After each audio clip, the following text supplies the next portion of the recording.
Murray State recently hosted their second annual Conversation and Dessert, an event centered on domestic HIV/AIDS awareness and activism, featuring guest speaker Jeff Graham. Conversation and Dessert is sponsored by the LGBT programming. The event topic changes from year to year. I obviously wanted to pick something that had an interest to my community, although it cuts across multiple communities. The LGBT community is one of the only areas now that is still showing increases in their HIV and AIDS rates. It's growing much faster than other segments of population. This event's purpose was to give people information on HIV and AIDS, but also promote activism within the community.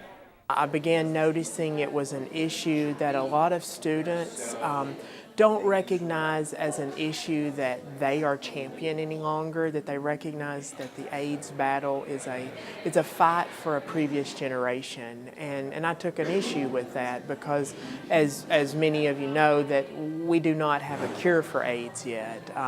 There have been a lot of improvements, and people can live much longer, healthier lives with HIV on the proper medication, but there is actually no cure for AIDS, and there's still a need for students to speak out.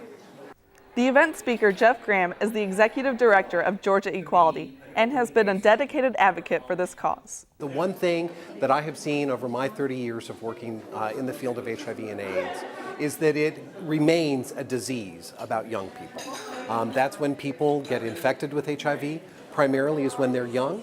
And that's frankly where the greatest successes around some of the advocacy of the past has been. Young people standing up for themselves and for the people that they care about. We stand at a very important time in history, and especially the history of the epidemic here in this country. We really are on the verge of having the first AIDS-free generation.